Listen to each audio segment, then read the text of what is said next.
Hi hello welcome to Disha TV. Akira Nandan ప్రస్తుతం నెట్టింట్లో తెగ ట్రెండ్ అవుతున్నారు. అకిరా దెబ్బకి సోషల్ మీడియా మొత్తం ఊగిపోతుంది. హీరో మెటీరియల్ అంటూ అకిరాను అభిమానులు ట్రెండ్ చేస్తూనే ఉన్నారు. అసలే అకిరా ఫోటోలు విజువల్స్ ఎక్కువగా బయటికి రావు. కానీ గత 3-4 రోజులుగా అకిరా వీడియోలు ట్రెండ్ అవుతూనే ఉన్నాయి. అకిరా నందన్ ప్రస్తుతం చేసిన డొనేషన్కు సంబంధించిన విషయాన్ని సోషల్ మీడియా ద్వారా రేణు దేశాయ్ పంచుకున్నారు. పవన్ కళ్యాణ్ చేసిన సహాయ కార్యక్రమాలు విరాళాల గురించి అందరికీ తెలిసిందే. అయితే రేణు దేశాయ్ ప్రస్తుతం యానిమల్ రెస్క్యూ కోసం కేటాయించే డబ్బులు, చేసే సహాయ కార్యక్రమాల గురించి ప్రత్యేకంగా చెప్పాల్సిన పని లేదు.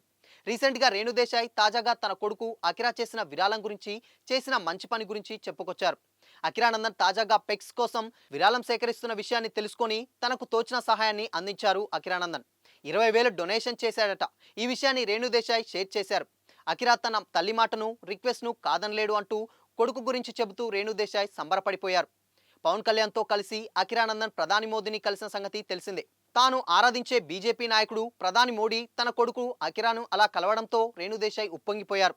భవిష్యత్తులో అకిరా తన స్వశక్తితో ఎదిగి మళ్ళీ ప్రధానిని కలవాలి అంటూ తల్లిగా రేణు దేశాయ్ ఎమోషనల్ అయ్యారు. ఇక రేణు దేశాయ్ పోస్ట్ చేసిన విషయాల మీద కొంతమంది ఎలాగూ నెగిటివ్ కామెంట్లు చేస్తుంటారన్న సంగతి తెలిసిందే. అన్నా లెజినోవా ఫోటోని కట్ చేసి ఫోటోలను షేర్ చేసిందని రేణు దేశాయ్ మీద కొంతమంది మీమ్స్, ఫన్నీ ట్రోల్స్ చేస్తున్నారు. అయితే తన బాధ అందరికీ నవ్వులాటగా ఉందా అని ఇలా మీమ్స్ వేస్తున్నారని చెప్పుకొచ్చింది. నాకు జరిగిందే మీకు కూడా ఇలా జరిగితే ఆ బాధ తెలుస్తుందంటూ రేణు దేశాయ్ ఎమోషనల్ అయ్యారు. అయితే సోషల్ మీడియాలో కూడా ఇప్పుడు ఒక న్యూస్ తెగ ట్రెండ్ అవుతుంది. ఇన్ని రోజులు పవన్ కళ్యాణ్ సినిమాలు చేస్తూ రాజకీయాలు చేశారు. పవన్ 10 ఏళ్ల పోరాటం తర్వాత తన పార్టీ పోటీ చేసిన 21 అసెంబ్లీ మరియు 2 పార్లమెంట్ స్థానాల్లో గెలిచి క్లీన్ స్వీప్ చేశారు.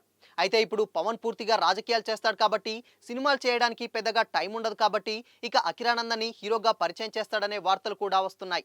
అయితే అకిరా హీరోగా చేస్తాడా లేక కొంత గ్యాప్ తీసుకుంటాడా అనేది వేచి చూడాల్సిందే.